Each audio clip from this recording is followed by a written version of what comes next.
Assalamu alaikum, this is Mohammad Nasir. So without wasting any time, let's start our session. तो जो first option है, the synonym of dough is, अच्छा जो ये word dough है इसका मीनिंग है बू, ठीक है। तो इसका जो आप देखें, अब वो कहता है इसके सिमिलर मीनिंग का मतलब कौन सा वर्ड है, नीचे देखते हैं। अभी पहला तो है टेस्ट। अब टेस्ट देखें, हम अपनी ज़बान से किसी चीज़ का टेस्ट करते हैं, खाते पीते हैं, तो भाई वो तो नहीं हो सकता। बू का मतलब टेस्ट से क्या ताल्लुक, सेम तो नहीं है, तो इधर उधर है। अब टेक्सचर देखते हैं, टेक्सचर क्या होता है। फॉर एग्जांपल आपने कोई तस्वीर देख ली, उसमें डब्बे वब्बे बने हैं, तो हम कहते हैं ये उसके टेक्सचर हैं। चेहरे के भी टेक्सचर भी आप लोग एक दूसरे के देख के समझ जाते हैं, तो इस चीज़ को टेक्सचर कहते हैं। अब ये भी नहीं हो सकता, जाहिर सी बात है, वो एक एब्स्ट्रैक्ट है और टेक्सचर बाजू की बात, तो जो एब्स्ट्रैक्ट नहीं ये रियल होता है, तो ये भी नहीं हो सकता। अब कलर जाहिर सी बात है, कलर भी नहीं हो सकता। तो स्मेल जो है इज़ राइट आंसर। जाहिर सी बात है, खुशबू जो है वो बू को जो है रिप्रेजेंट कर सकती है। तो अच्छा, यहाँ पे मैंने ना ये मैंने मतलब कुछ सिंबल्स लिखे हैं।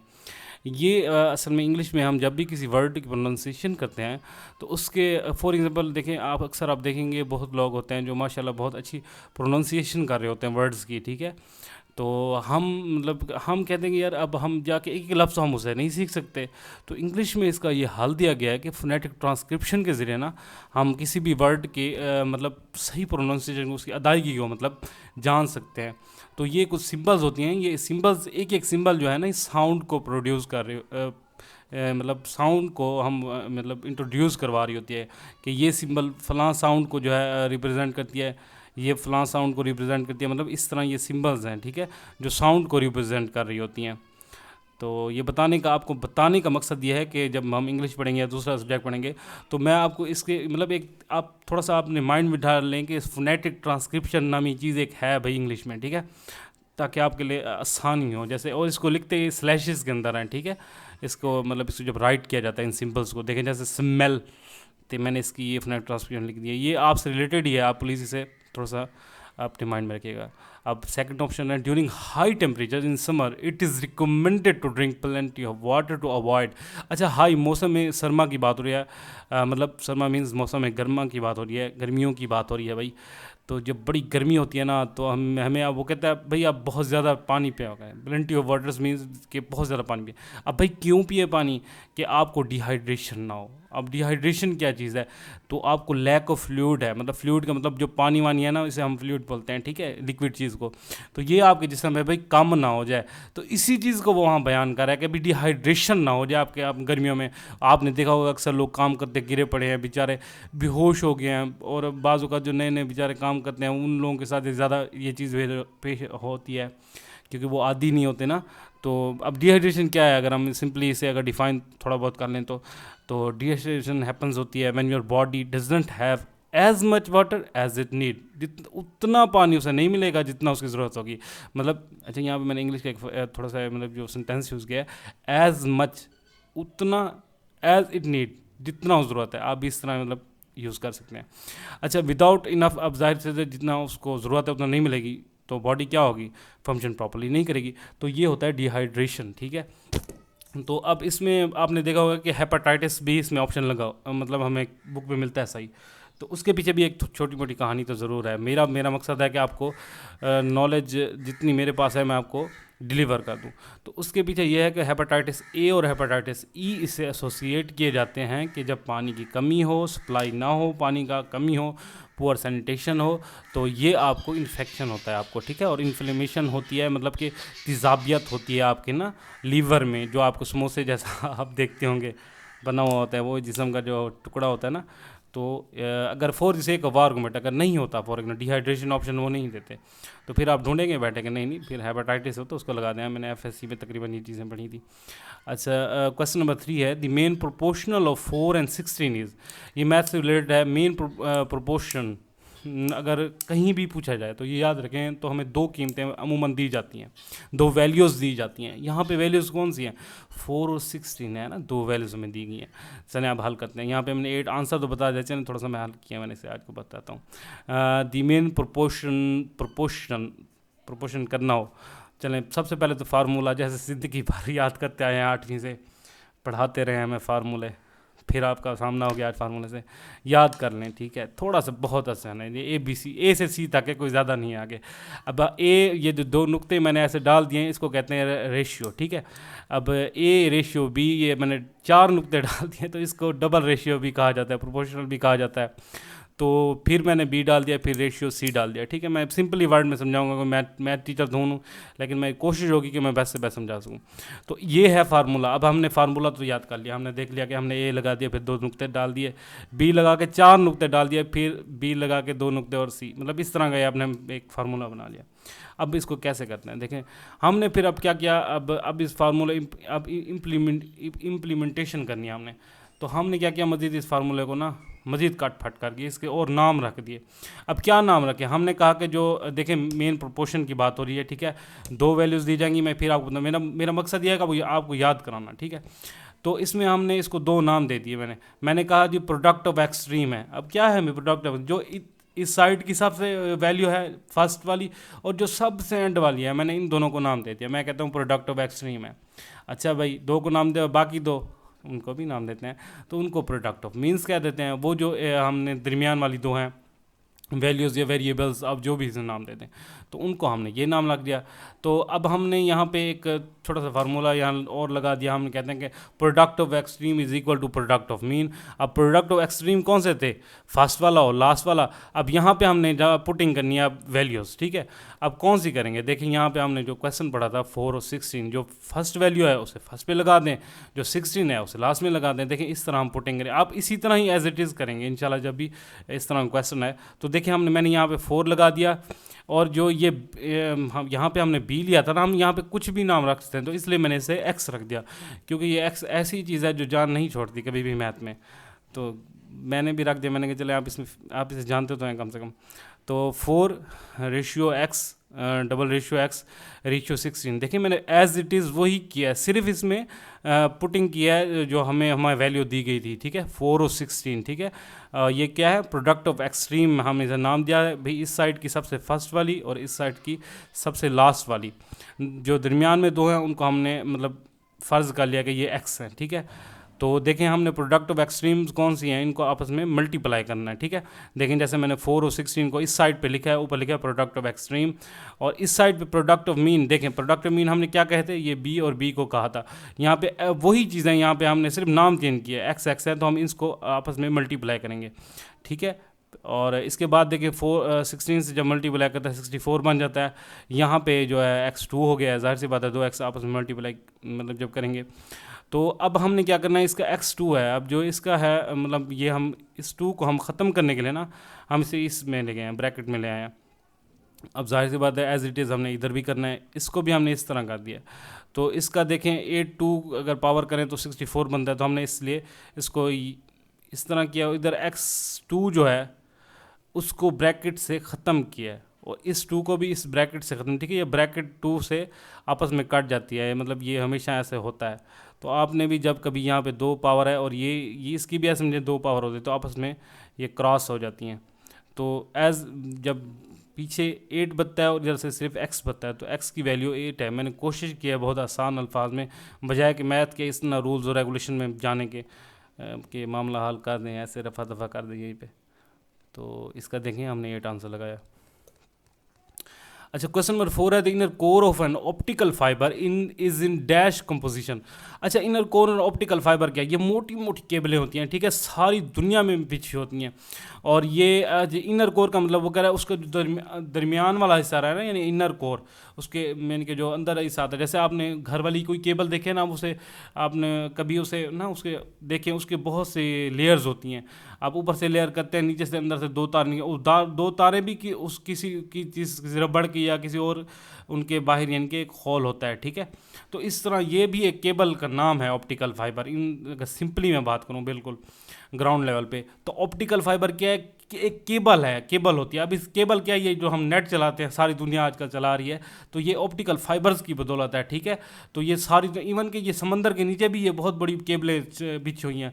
और आपने देखो, आप कभी कभी कहते हैं जी नेट ना दुनिया में फला इतने हिस्से में बंद हो गया इतने, तो उसका जो मेन रीज़न होता है ना, वो ऑप्टिकल फाइबर क्या होता है, किसी बड़ी वेल मछली ने उसको जाके बिल्कुल काट दिया होता है, या मतलब ये मेन रीज़न अक्सर ये मैंने सुनने को मिलता है इस तरह आपको, या ये यहाँ पे ख़राब हो जाते हैं किसी जगह पे, ठीक है। तो ये गिलास या प्लास्टिक से बनी होती है, वैसे अमूमन प्लास्टिक से बनी होती हैं, वैसे गिलास से भी बनी होती हैं, ठीक है। अच्छा, इसका और एक क्वेश्चन पूछा जाता है कि ये ऑप्टिकल फाइबर किस चीज़ में यूज़ होती हैं, तो टेली कम्युनिकेशन, ठीक है। ये बहुत MCQ इस तरह का भी पूछा जाता है। क्वेश्चन नंबर 5 है, which Saudi king came to India in 1974। उन 1974 में कौन सा सऊदी जो किंग है, बादशाह है, वो आया था। तो किंग फैसल जो था ना, वो आया था। अब किंग फैसल कौन है, इसको आपने याद कैसे करना है, मैं आपको बताता हूँ। सिंपल है कि देखे भाई, फैसल जो मस्जिद है ना इस्लामाबाद की, वो इन्हीं जनाब के नाम पे रखी गई है। और ये बहुत ही डिसेंट इंसान था, और बड़ा ये यानी कि प्रैक्टिकल बंदा था। इसने क्या किया था, इसके मैं एक छोटा सा आपको एग्जाम मतलब चीज़ बताता हूँ, ताकि इसका नाम आपको याद रह जाए, ठीक है। मेरे जो एक्स्ट्रा चीज़ बताने का मकसद ये है कि इसने तेल बंद कर दिया था अमेरिका और दूसरे कंट्रीज़ को, और यकीन माने वो रोने पे आ गए थे कि हमें तेल दो। इसने कहा था नहीं, इसने कहा था कि मेरे बाप दादा ने खजूरें अगर खाई हैं, तो हम अगर तेल ना भेजेंगे तब भी हम जिंदा रह सकते हैं। तो ये अपने मतलब फैसले पे डट गया था। अमेरिका और दूसरे लोगों ने बड़ा जोर डाला कि यार ये तेल बेचो तुम। इसने कहा नहीं, मैं तुम लोगों को तेल नहीं भेजूंगा। और इसने अमली तौर पे फ़लस्तीन के लिए काम किया था। इसने कहा था मैं इसराइल को ख़त्म कर दूंगा।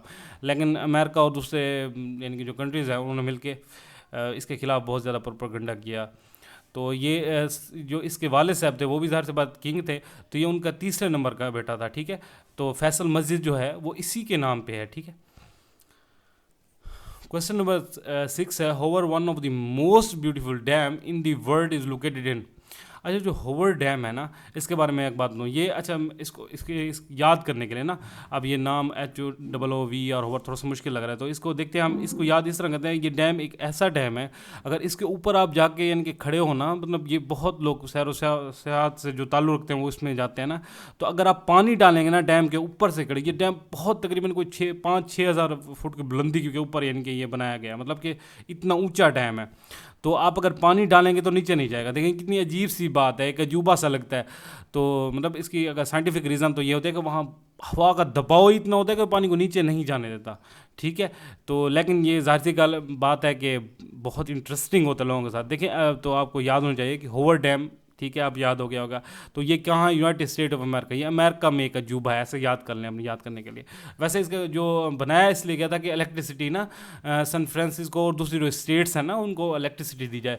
और इसमें पानी की भी बड़ी स्टोरेज की जाती है, और फिर उसे एग्रीकल्चर में यूज़ किया जाता है।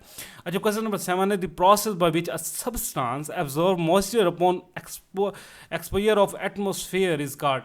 अच्छा, ये क्या कहता है, वो कहता है एक सिंपली बात करते हैं, वो कहता है एक सब्सटेंस होता है, वो क्या कहता है भाई, मॉइस्चर को मतलब वो कहता है कि ये मतलब पकड़ लेता है। मैं सिंपली अगर बात करूँ तो यार ये कैसे हो सकता है कि क्या चीज़ है ऐसी, या जो हवा में से नमी जो है वो पकड़ रही है।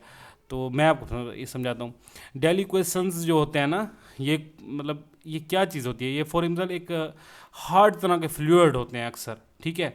अब इस तरह है कि फॉर एग्जांपल अगर ये फ्लूइड आप किसी प्याले में कमरे में अंदर रख देना, तो जब आप रखेंगे तब ये हार्ड किस्म की एक, फॉर एग्जांपल हार्ड किस्म की एक छोटी सी चीज़ होगी, ठीक है। आप एक मैं समझाने के लिए कह रहा हूँ कि वो पत्थर नुमा एक चीज़, हार्ड चीज़ होगी, ठीक है। जब उसे रखेंगे ना, तो आप 6, 7, 8, 10 घंटे बाद जब आएंगे ना, आप देखेंगे कि उस कटोरे में जो आपने वो हार्ड कोई चीज़ रखी थी वो नहीं होगी, और उसमें पानी भर जाएगा। आप कहेंगे कि यार ये क्या, मैंने तो ये पानी कैसे आ गया। तो हकीकत यह है कि कुछ ऐसी सब्सटेंस होते हैं ना कि वो हवा में से पानी को एब्जॉर्ब कर लेते हैं, उसे जमा कर लेते हैं, और वो पानी बन देते हैं। तो यही यहाँ पे बात हो रही है कि डेलिक्वेंस। अब इसमें चलो मैं आपको एग्जांपल्स भी देता हूँ, एफएससी में हमने तो मेरे ख्याल में ये चीज़ें पढ़ी थी। अच्छा, डिटेल, ये सॉलिड होता है, substance tending to absorb moisture from the air and dissolve in it, अपने आप में उसमें डिसॉल्व कर लेता है पानी को, और पानी यानी कि महलूल बना लेता है। अच्छा, हाइड्रो ऑक्साइड, अच्छा कुछ चीज़ें मैं नाम बता देता हूँ। सोडियम हाइड्रो ऑक्साइड इसकी एग्जाम्पल है। सोडियम हाइड्रो ऑक्साइड जिसे केमिकल फॉर्मूला NaOH हम कहते हैं। तो ये है, ये भी इस तरह का एक चीज़ है। इसके बाद इसका वैसे ये कॉमन नेम भी इसका पीपीएससी में पूछा जाता है कि इसका कॉमन नेम क्या है, कास्टिक सोडा है, ठीक है। अच्छा, इसमें एक क्लोरीन की बात करते हैं। मैग्नीशियम क्लोराइड जो होता है ना, वो भी इसी की किस्म है। अगर उसको भी रखेंगे तो वो भी पानी एब्जॉर्ब करेगा, यानी कि हवा में से नमी को एब्जॉर्ब करेगा। अच्छा, कैल्शियम क्लोराइड भी एज इट इज़ यही करता है। चलो मैं इसको आपको सिंपल सी एक और मिसाल भी सुना ताकि आपको ये डेली क्वेश्चंस ये जो है ना ये कभी भूले ना। आपने कभी देखा है कि नमक जो है ना बिल्कुल कभी कभी ना वो हो जाता है ऐसे ना, उसमें ऐसे लगता है कि हल्का हल्का, मतलब पानी नहीं लगता लेकिन ऐसे लगता है कि इसमें कोई अजीब सी नमी वगैरह आ गई है नमक में। तो वो असल में प्योर नहीं होता, उसमें मैग्नीशियम क्लोराइड और कैल्शियम क्लोराइड ना थोड़ा सा मतलब मिक्सअप होता है। तो उसकी वजह से ना वो नमी को अब्जॉर्ब कर रहा होता है अपना। हम ऐसे समझते हैं कि ये ख़राब हो गया है, हालांकि वो ख़राब नहीं होता, वो एब्जॉर्ब करता है पानी। तो उम्मीद करता हूँ ये आपको समझ आ गया होगा। क्वेश्चन नंबर 8 है, इन मार्च क्वेश्चन, हाँ ठीक है, पॉइंट टाइम है। इन मार्च 1920 गांधी स्टार्टेड, आज 1920 में गांधी साहब ने स्टार्ट किया था, मतलब गांधी साहब ने क्या स्टार्ट किया था, non cooperative cooperation movement Gandhi साहब ने स्टार्ट की थी 1920 में। ये क्यों स्टार्ट की थी? गांधी साहब ने देखा था कि मुसलमानों ने इससे पहले खिलाफत मूवमेंट ना स्टार्ट कर दी थी। अब गांधी साहब क्योंकि हिंदुओं को रिप्रेजेंट करते थे, तो उन्होंने सोचा कि यार ये मुसलमान तो हैं जो अंग्रेज़ों से लड़ रहे हैं और हम तो पीछे रह गए, क्योंकि मुसलमान और हिंदू दोनों ही अंग्रेज़ों से थे बड़े तंग। अब क्यों तंग थे? मुसलमान तो वैसे ही मतलब उनसे तंग थे, मुसलमान अंदाज चाहते थे, वहाँ महकूम थे। मुसलमानों की तो ऐसे समझे कि कोई इतनी खास हैसियत नहीं थी, हिंदू हमसे ज़्यादा अच्छे थे, वो फिर भी महकमों में कुछ ना कुछ मतलब क्लर्क वगैरह तक लग जाते थे, ऊपर तो खैर खुद ब्रिटिश ही बैठते थे। तो हिंदू जो है वो क्यों मतलब अब चाहते थे कि हम भी ब्रिटिश के ख़िलाफ़ हो जाएं। एक तो रोलेट जो एक्ट था ना, हिंदुओं को इसका गुस्सा था, और जहाँ वाला बाग जो इंसिडेंट हुआ था उसमें क्या किया था, ब्रिटिशों ने डायरेक्ट गोलियां चला दी थी अवाम पे ना। तो उसका भी जो हिंदुओं को ज़रा मतलब बहुत गम था कि यार हम इनसे ना बदला लेंगे, इनकी ऐसी की तैसी, बस मौका मिलने दो हमें। और जो दूसरा था वो खिलाफत मूवमेंट जो थी। और ठीक है, ये तो मैंने पहले आपको था। अब इसमें किया क्या गया है, चलो ये तो हो गया, हमने पढ़ लिया कि भाई नॉन कोऑपरेशन मूवमेंट थी 1920 में। अब इसमें किया ये था कि बाइकआउट किया था। गांधी ने कहा था कि हम बाइकआउट करें। किसका बाइकआउट? हम स्कूलों का बाइकआउट करेंगे, हम कॉलेज नहीं जाएंगे, हम लॉ कोर्ट मतलब इनका कोई भी केस होगा तो हम कोर्ट में नहीं जाएंगे, लेजिस्लेटिव मतलब लेजिस्लेटिव कहते हैं कि जहाँ कानून साजी होती है उस काउंसिल में नहीं बैठेंगे, और ये भी नहीं, हम अवार्ड भी वापस करेंगे। फॉर एग्जांपल अगर ब्रिटिश ने किसी को अवार्ड दिया भी था हिंदुस्तानी को, तो अगर वो हिंदू है तो वो वापस करेगा, ठीक है। इनके गांधी का ये इसमें मोटो था। और सिविल डिसओबीडियंस कि हम इनकी बात नहीं मानेंगे, हमने अब कोई बात ब्रिटिश की नहीं मानी, ठीक है। तो ये तो इसकी जो है ना मतलब अमली तौर पे ये वो करना चाहते थे, उन्होंने किया। लेकिन बाद में वैसे कुछ स्कूल खोल दिए गए कि भाई यार ये तो हमारी तालीम, बच्चों की तालीम जो है वो ज़ाया हो रही है। वैसे उस दिनों बच्चे वैसे मेरे ख्याल में बड़े खुश होंगे जैसे आजकल खुश हैं। अच्छा, ये ख़त्म कैसे हुई ना, ये हमने कॉपरेशन मूवमेंट जो ये ख़त्म हुई, इसका बड़ा ज़बरदस्त है। आपने चोरा चोरी सुना होगा, ये भी ऑप्शन आता है कि चोरा चोरी इंसिडेंट वाक़या कब पेश आया। तो वैसे चोरा चोरी के बारे में बता दूँ ताकि आपके इंशाल्लाह अगर ये है तो ये नंबर भी पक्का हो जाए। तो 5 फरवरी 1922 में हुआ, ठीक है। जैसे ये हम स्टार्ट हुई ना, तो एक दिन क्या हुआ कि लोग ना, चोरा चोरी एक गांव का नाम है, तो लोग वहाँ पे कर रहे थे एहतजाज, वहाँ आ गई पुलिस। अब पुलिस ने क्या किया, लोगों को दो चार डंडे वंडे मार दिए कि भाई यार ये ना करो। जाहिर सी बात है गवर्नमेंट ऐसा ही करती है, डंडे वंडे ही मारती है, उसमें क्या करना है। तो अब इन लोगों ने क्या किया, इन लोगों को आ गया गुस्सा कि देखे यार हम पूरा अमन है, हम अपना एहतजाज अपना हक मांग रहे हैं, ये में मार रहे हैं, ये ब्रिटिशर हैं, ये यहाँ के नहीं हैं, हम यहाँ के हैं। लोगों ने क्या किया, घेराव कर लिया पुलिस स्टेशन का। और जब पुलिस स्टेशन का घेराव किया ना, तो पुलिस वालों ने मतलब आपस में क्लैश होने लगा। तो पुलिस वालों को, क्योंकि वो ब्रिटिश थे, उनको गरूर था, तो उन्होंने ये यानी कि एकदम चारों तरफ से ना उसको घेर लिया। तो कुछ उनको बहुत गुस्सा है, उन्होंने कहा कि यार ये हमें ना रास्ता दे रहे ना कुछ, तो वो गोली यानी कि चलाने पे ना उतर आए। तो ये देखते हुए ना चोरा चोरी के जो लोग थे ना वहाँ के, उन्होंने ना 2-4 पुलिस वालों को गले वाले काट दिए। जब गले वाले काटे तो बाकी भी जाहिर सी बात है, वो पुलिस स्टेशन था, बाहर बाहर सब आवाम थी और सब इंडियंस थे, हिंदू थे। तो उन्होंने भी यही किया कि वो 4-5 के बजाय 22 पुलिस वालों को मतलब फड़का दिया। तो जब उनको मार दिया ना, तो ये चीज़ आप पता लगी गांधी साहब को, क्योंकि शुरू किया था गांधी साहब ने। अब गांधी साहब तो कहते थे मतलब परेशान हो गए कि यार मैं तो सारा दिन कहता हूँ जो भाई अमन की बात, ये अहिंसा जो मतलब हिंदी में वर्ड होता है, ये कहाँ अब आ गया। तो गांधी साहब ने ना फ़ौरन बंद कर दिया कि भाई अब ये मूवमेंट मज़ीद नहीं होगी क्योंकि इसमें वायलेंस आ गया। तो एकदम सब परेशान हो गए कि यार ये अब ठीक है, हो गया इंसिडेंट, एक छोटा सा हुआ है, तो ये पूरी मूवमेंट बंद करना ये किस तरह। और इसके बाद जो गांधी साहब को ना फिर जेल में भी डाला गया था। गांधी साहब को तकरीबन 6 साल के लिए उनको जेल हुई। तो लेकिन वैसे उनका जो नारा ये था फिर कि through extra constitutional mass struggle की जाए, कि लोगों को इसके लिए मतलब भरपूर अपनी मेहनत करें ताकि ब्रिटिश से हम अपनी जान छुड़वा सकें। तो नेक्स्ट ऑप्शन है 6/10 इज़ द सेम एज। ठीक है, ये इसका मतलब है हमने इसे डेसिमल मतलब लिखना है, डेसिमल प्लेसेस में इसे लिखना है। इसका जो आंसर है 0.6 है।